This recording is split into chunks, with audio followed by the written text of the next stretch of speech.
1절 주님은 나의 목자 나는 아쉬울 것 없어라.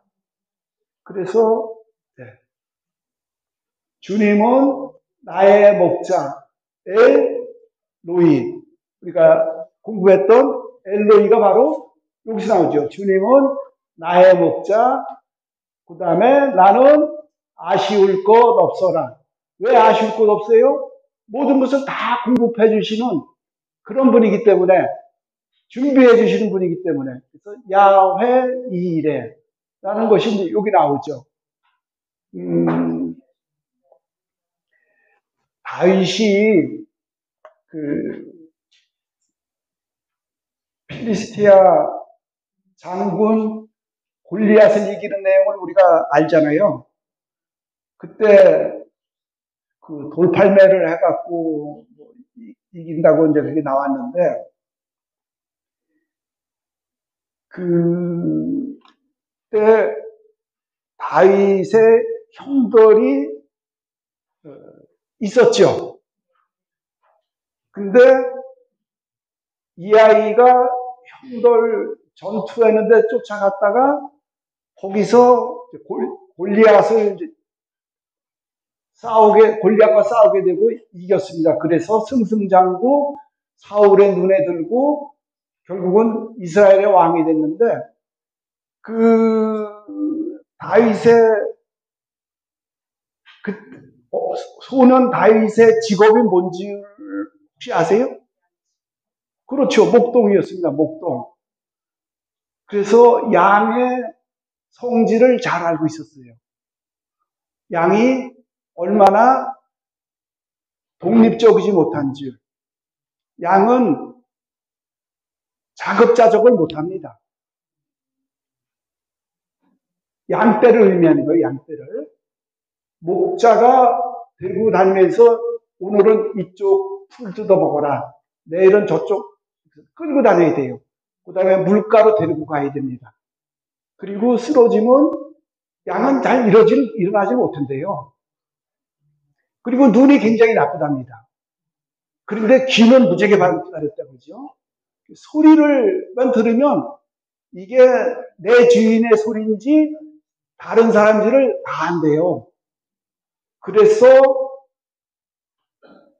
요즘에 테이프에 녹음을 해서 들려주면 이것이 주인의 목소리인지 다른 사람의 목소리인지 다 안 되는 겁니다. 그 정도로. 그러니까 우리가 지지난주에 그 착한 목자 주일 지냈죠. 성서 주일 지내면서 그 요한복음 10장을 읽었는데 거기 보면은 내 양들은 내 목소리를 알아듣는다 이렇게 돼 있잖아요. 그게 이제 그런 데서 나온 거죠. 여기서 말씀드리고 싶은 것은 이 시의 저자가 누구예요? 23 옆에 시편 뭐라고 썼어요? 다윗이 지은 곡. 시편 150장 중에서 다윗이 뭐 70% 이상을 지었죠. 근데 23장을 지은 다윗은 목동 출신이었기 때문에 그런 양들이 얼마나 목자한테 의존하고 있는지를 잘 알았어요. 또 하나는 목자가 양떼에 얼마나 책임감 있게 행동해야 되는지 또 알았습니다. 요 두 가지를 생각을 하시면서 이 시를 읽으면, 이 말씀을 읽으면 훨씬 이해가 빠르다 그 말씀이죠. 그래서 주님은 나의 목자 아쉬울 것 없어라. 또 이 주님이 목자니까 여기서 나는 다윗은 뭐가 되는 거예요? 양이 되는 거잖아요. 그죠? 목자를 믿었을 때 아쉬울 것이 없는 거예요. 그러니까 전적으로 의지하지 않으면 양은 먹을 것, 다쳤을 때 치유, 길을 잃었을 때 집에 갈 수가 없어요. 눈이 나쁘기 때문에. 목자한테 온전히 의지하는 것. 그래서 하나님을 목자로 인정을 믿을 때 이 상태가 되는 거예요. 하나님은 나를 위해서 모든 걸 준비해 주시는 야훼 이레가 되는 거. 아쉬울 것이 없노라라는 우리가 고백을 할 수 있다는 거. 요 믿음이 먼저입니다. 하나님에 대한 믿음이 있을 때 나는 아쉬울 것이 없습니다. 그 다음에 푸른 풀밭에 나를 쉬게 하시고 잔잔한 물가로 나를 이끄시네. 그래서 평화라는 것은 그분과 함께 이끌어서 잔잔한 물가로 데려가시고 그 다음에 쉬게 편안하게 만드는 것, 평화라고 말씀드렸어요. 하느님 안에서의 평화라고 했어요. 안식이죠. 그래서 이 안식, 우리가 보통 쉰다는 것은 주일날 노동하지 말고 쉬라는 것이 우리 교회의 정신이잖아요. 그래서 육체 노동하지 말라 그러죠. 그렇다고 해서, 맞아. 주일은 미사 끝, 휴식 시작. 그래서 쇼파와 합체가 돼서, 밀린 드라마, 역주행, 뭐 이래갖고서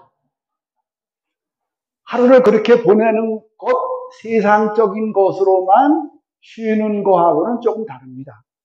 이것은 안식, 하느님 안에서의 안식을 얘기를 합니다. 샬롬을 의식하는 잔잔한 물가라는 것은 그런 거죠.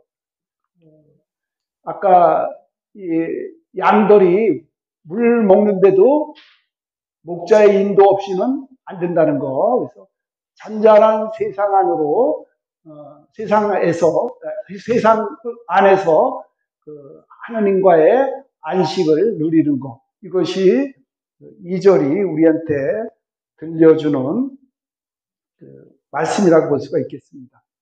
그리고 3절 내 영혼의 생기를 도루어 주시고 다시 회복시켜 주는 거잖아요. 생기를.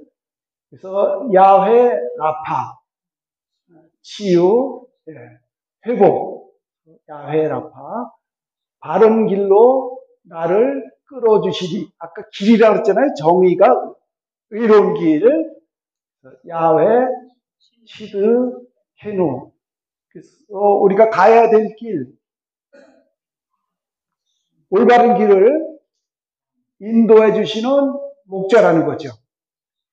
그럴 때 우리가 시드케누, 정의의 하느님, 이 모든 것은 당신의 이름이라는 것이 존재 속성을 의미한다고 지난주에 말씀드렸어요.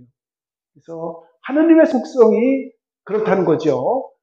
목자로서 이렇게 준비해 주시고 모든 거 필요한 거 공급해 주시고 그 다음에 쉬게 하시고 인도해 주시고 회복시켜 주시고 옳은 길로 이끌어 주시는 건 당신의 사랑 때문이어라. 이거 이렇게 해도 우리가 번역을 해도 괜찮겠습니다. 그 다음에 제가 비록 어둠의 골짜기를 간다 하여도 이거를 첫 시간에도 그때 말씀드렸던 것 같은데 공동번역은 죽음이 그늘진 골짜기를 간다 하여도 우리 성가 50번도 그렇게 돼 있죠. 죽음이 그늘진 이렇게 나가 있죠. 그래서 그게 더 좋은 것 같아요. 죽음이 그늘진 골짜기를 간다 해도 재앙을 두려워하지 않으리니 이건 뭐냐면 이 목자와 함께 양떼는 여기를 통과해야 돼요. 왜냐하면 이목초지가 다 먹을 게 마실 게 끝나면 다른 곳으로 이동을 해야 됩니다. 그런데 이스라엘 성지 순례를 다녀오신 분들은 아시겠지만 거기가 좀 광야 되기 직전의 지형이 굉장히 많습니다. 돌과 바위가 많은 땅들이죠. 그리고 협곡이 발달이 되어 있어요. 그러니까 그 갈릴레오 호수가 해발 얼마나 되는지 혹시 아세요? 갈릴레오 호수가 해저예요. 해저 200m입니다. 여기가 해발 400에서 우리 살고 있잖아요. 호수가 뭐 수심이 그게 아니라 이것이 해저 200m예요. 그러면 사해는 해저 400입니다. 400. 그러면 갈 데가 없는 거예요.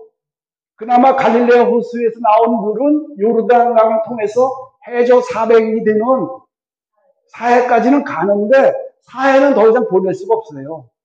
바다가 더 높은데 뭐 400m나 더 높은 거예요. 그러니까 그게 증발이 돼서 염도가 높아지고 모든 생물이 살 수가 없게 되는 그런 겁니다. 말씀드리고 싶은 거는 그렇게 해저로 지형이 생길 정도로 협곡이 많다 그 얘기예요. 이스라엘이. 그래서 목초지를 여기서 절로 옮기는 과정에서는 그런 데를 통과해야 돼요. 협곡, 낭떠러지기, 그 다음에 어둠의 골짜기라는데 그늘진 골짜기. 그늘진 골짜기는 그림자에, 그러니까 어둠에 숨어서 양떼를 노리는 늑대, 사자들이 있다 그 얘기예요. 그리고 도적들도 여기에 숨어 있는 거예요. 여기를 지나가야 됩니다. 그런데 우리가 목자를 믿기 때문에 이렇게 가는 거예요. 왜? 재앙을 두려워하지 않는다. 그것은 바로 당신께서 저와 함께 계시기 때문입니다. 그 길을 무섭다고 안 가면 그 양은 죽는 겁니다. 목자를 믿고 낭떠러지기, 골짜기, 그늘진 이곳을 지나가야 됩니다. 여기를 통과하는 거예요. 아까도 환난을 거치지 않고는 하나님 나라 들어갈 수 없다는 지일독서 말씀을 소개해드렸는데 이겁니다. 이건 다 지나가야 돼요. 그러나 우리가 믿는 하나님은 함께 계시는 하나님이에요. 야훼 샴마 임마누엘 하나님. 이게 굉장한 위안을 주는 거예요. 이 전체가. 그리고 당신의 막대와 지팡이가. 그래서 우리가 시편을 읽으면서 요거는 그렇게 주목을 안 한 것 같아요. 목자가 막대와 지팡이를 가지고 있대요. 이 용도가 뭘까요? 막대와 지팡이는? 그렇죠. 지팡이는 그거예요. 끝이 약간 구부러져 갖고 목자들이 쓰는 건 맞습니다. 풀 쳐내고 양도를 두드럽게 패는 게 아니라 인도하는 겁니다. 이것이 또 가시덤불에 걸리면 가시덤불 쳐내고 이것이 지팡이에요. 거기를 이어갑니다. 그건 뭐 목자라면 다 갖고 있는 액세서리니까. 그런데 막대는 뭔가? 이거는 살상욕입니다. 그래서 곰, 사자, 늑대가 양떼를 향해서 덤벼들으면 이걸로, 이거는 좀 짰대요. 막대는, 여기서 얘기하는 막대는. 그러니까 살상용입니다. 얼른 보면은 무서울 터인데, 이렇게 보호해 주시는 분, 그리고 지팡이로 우리를 인도해 주시는 분, 이런 목자. 그래서 저에게 위안을 줍니다. 나함, 위로의 하느님이라고 말씀드렸습니다. 그리고 당신께서 저의 원수들 앞에서 저에게 상을 차려주시고, 요 상은 뭐 항공 문제지 잘 풀었다고 그 상 주는 그 상 아니에요. 여기서 상은 밥상 할 때 그 상자예요. 이 상을 차려주신대. 그런데 어디서 차려줘요? 원수들 앞에서. 이걸 한번 이제 잘 이렇게 묵상을 하면서 이 시편을 읽으면 더 좋습니다. 그냥 막대와 지팡이, 우리가 크게 의식지 않고 지나갔던 거, 그런 거, 또 상 차려주는 건 여기는 잘 기억이 돼요.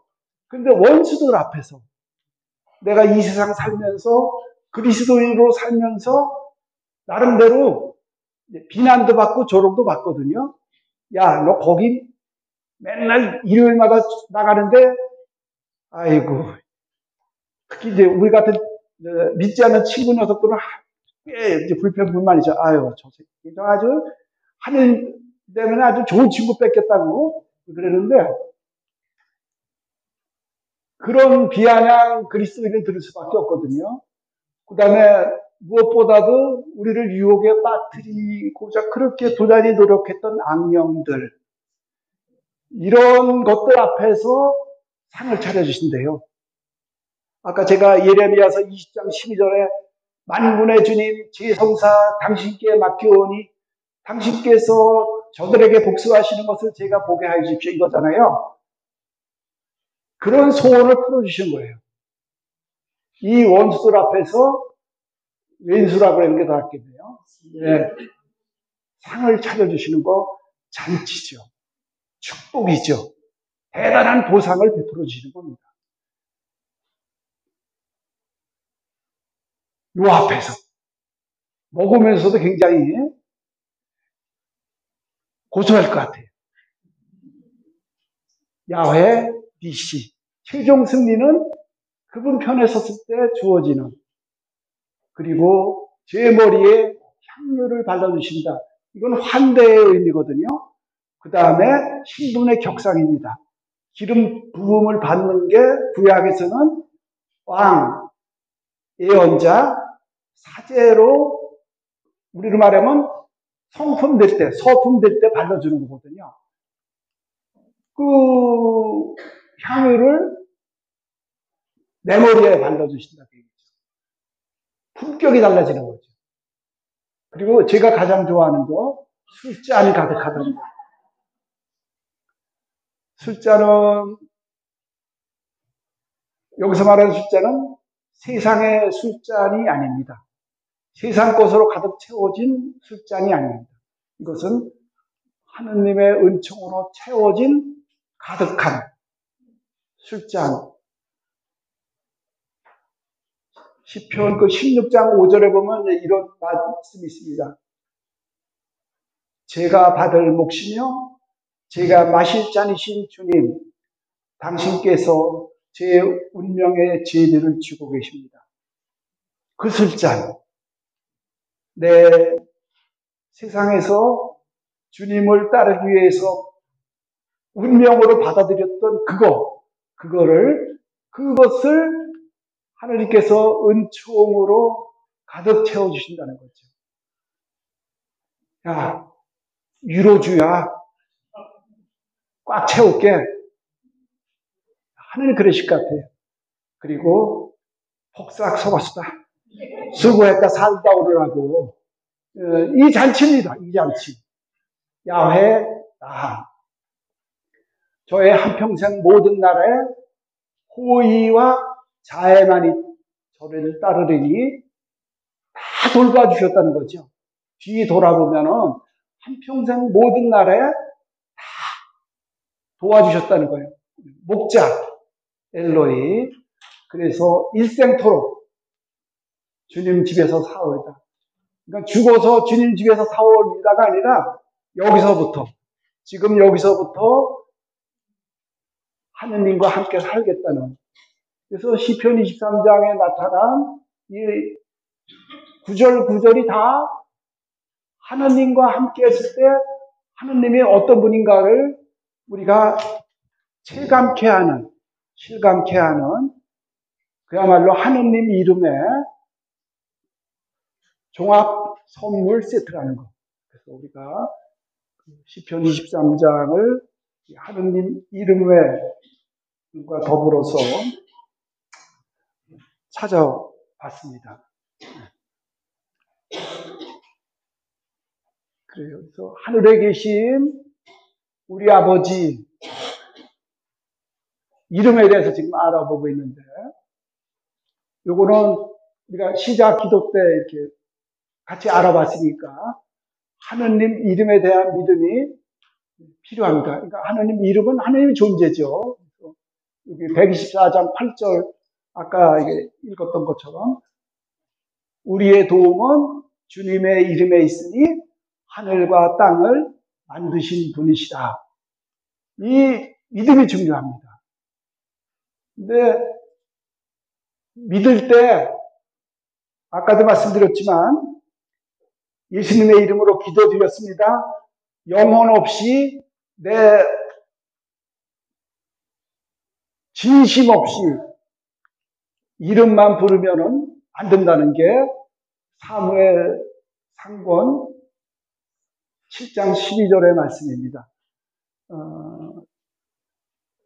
사무엘기 4장을 보면은 이제 이런 게 있어요. 4장부터 7장 전까지 무슨 내용이 있느냐면은 시간 관계상 뭐 다 같이 보지는 못하겠는데 대개 제 말씀을 듣고 대개 돌아가서 4장부터 7장 12절까지를 이렇게 좀 보셨으면 좋겠어요. 4장부터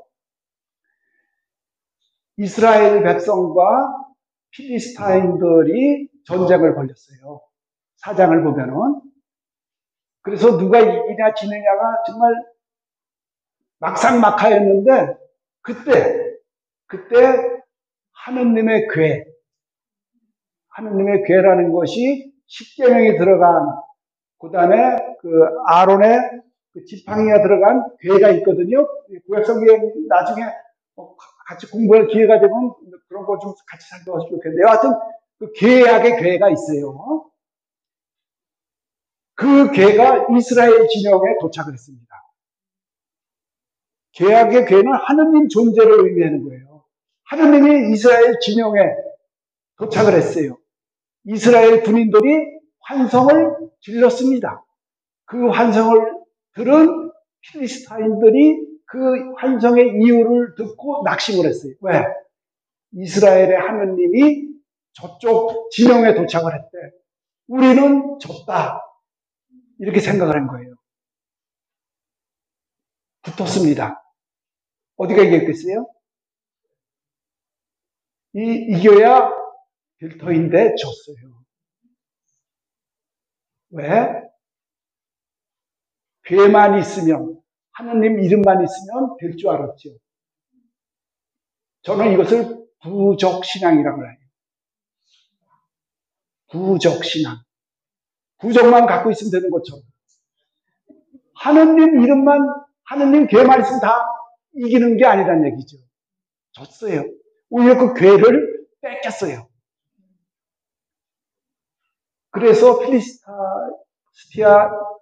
사람들 진영으로 갔고 이것이 그들이 평정한 어느 도시에 가 있었죠.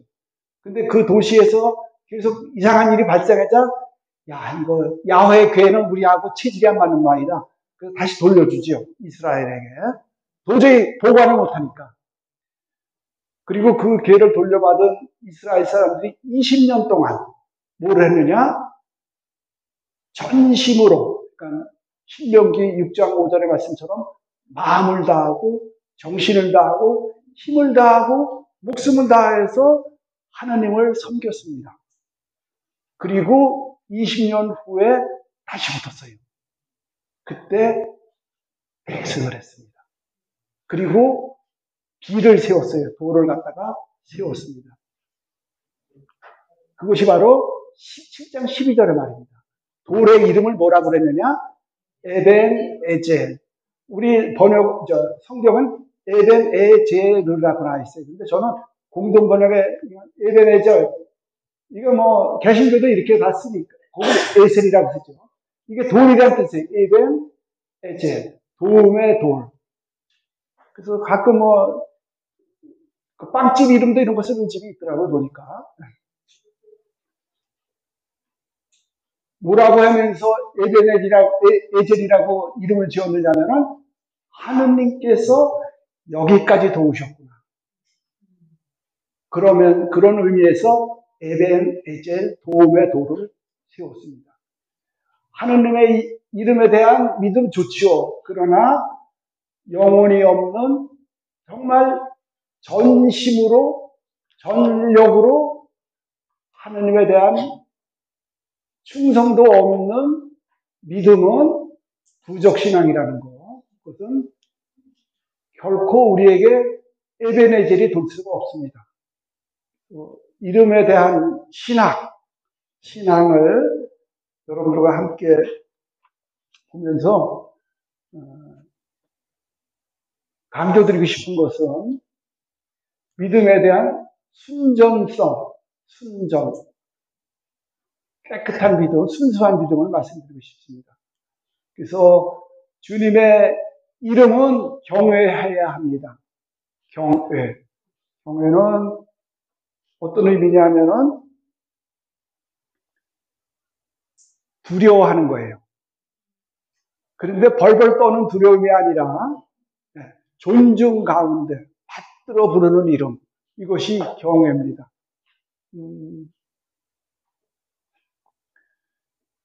여기서 어디려는데 시편 8장 2절에서 10절 내용, 그리고 9장 2절에서 3절인데, 지금 펼치고 계신 곳이 시편인가요? 네. 그래, 잘 됐네요. 8장 2절. 온 땅에 당신은 얼마나 존엄하십니까? 되어 있는데, 공동 번역으로 이제 얼마나 크십니까? 이렇게 되어 있습니다. 그래서 요 내용에서 주 저의 하나님, 온 땅에 당신 이름 얼마나 크십니까? 우러러 당신의 하늘을 바라봅니다.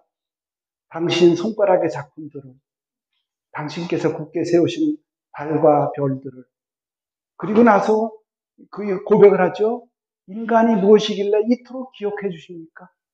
사람이 무엇이길래 이토록 돌보아 주십니까?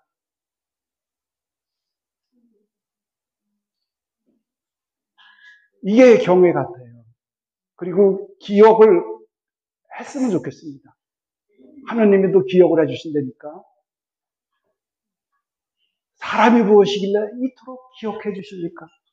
그 밑에 사람이 나오는데, 사람 대신 우리 세례명을 넣어도 좋겠습니다. 아니면 그냥 이름을 넣어도 좋겠어요. 루시아가 무엇이길래 이토록 돌보아 주십니까? 이 내가 하느님을 경외하는 시편이 되는 거죠. 그리고 이제 9장 2절부터 3절은 요 번역보다는 눈으로만 읽으시고요. 공동 번역은 어떻게 되느냐면, 몸소하신 기막힌 일들 남김없이 빠짐없이 전하오리다. 당신 생각에 그저 기쁘고 즐거워 더없이 높으신 분, 그 이름 찬송합니다. 이렇게 돼 있어요. 특별히 그 8장 4절, 5절 요 말씀을 우리가 좀 암송을 했으면 좋겠습니다. 4절, 5절, 그리고 10절. 주 저의 하나님, 온 땅에 당신 이름 이 얼마나 존엄합니까? 네.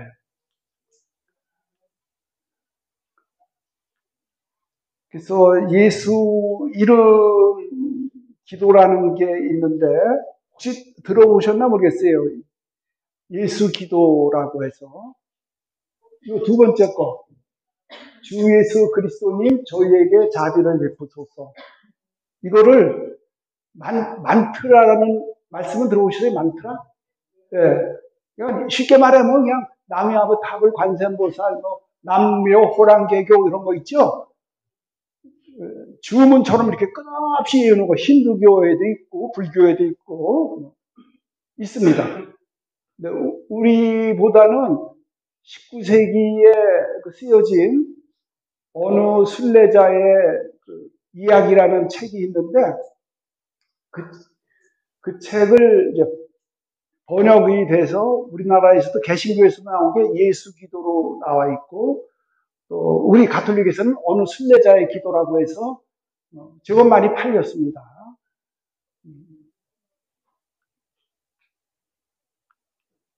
이 이름 없는 순례자가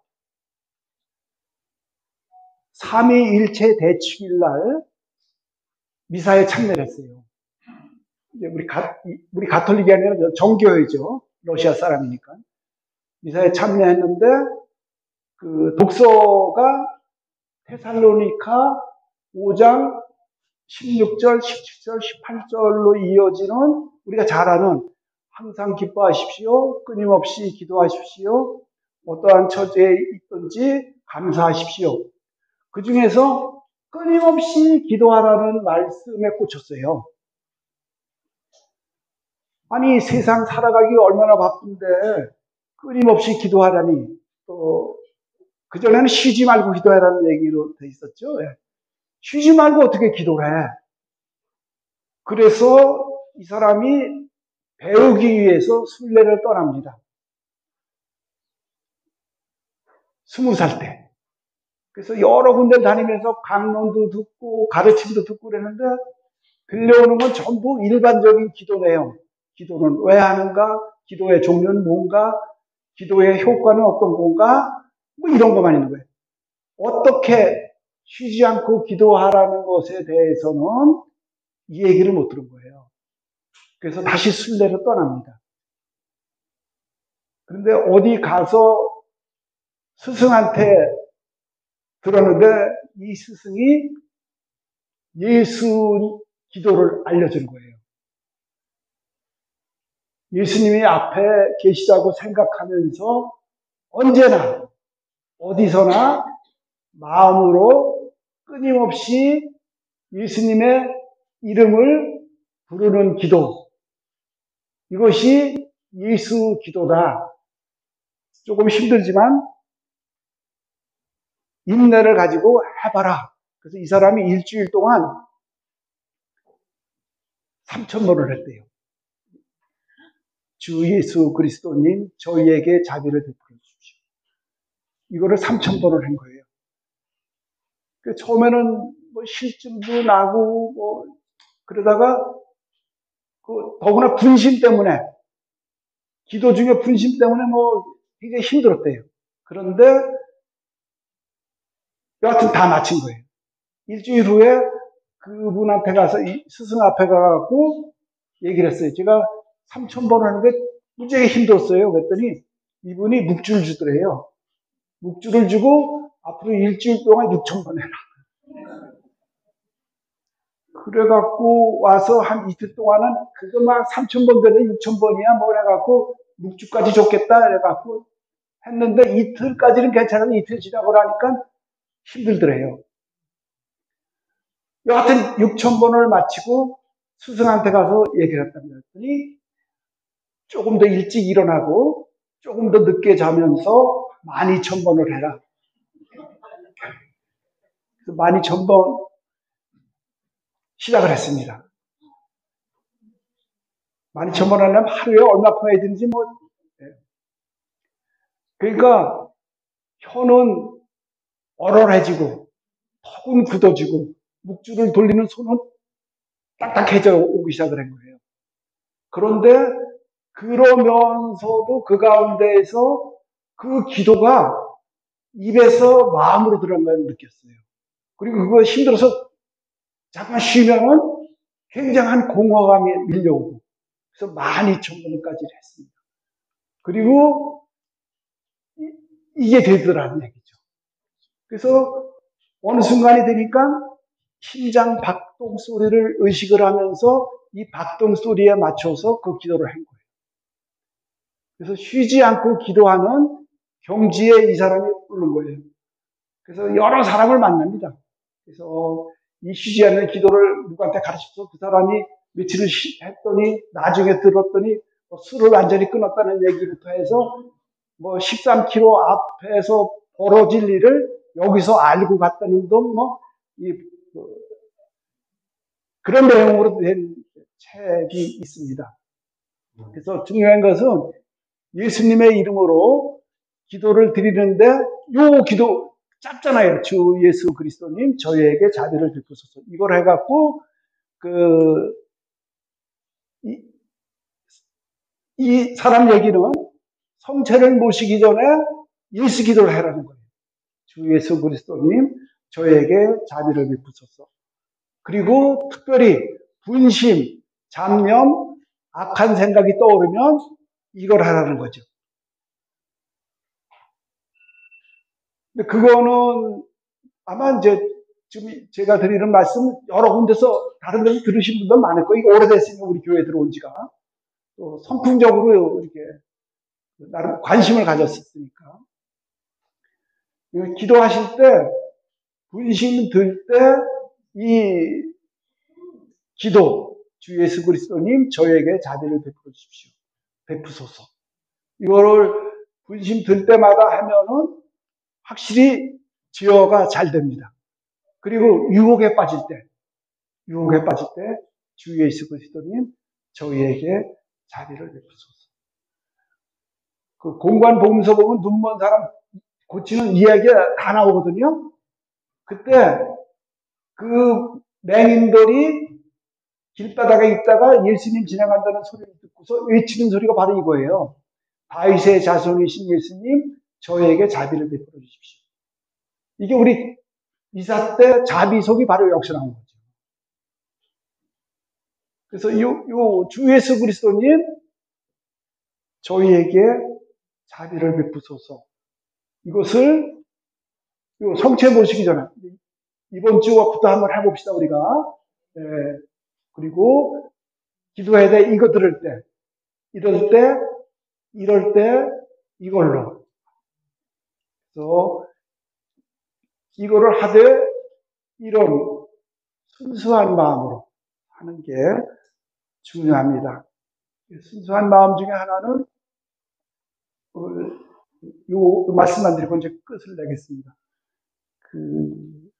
필립비서 3장 8절을 보면은 이런 말씀이 있어요. 이것도 뭐 성령의 은혜가 마찬가지죠.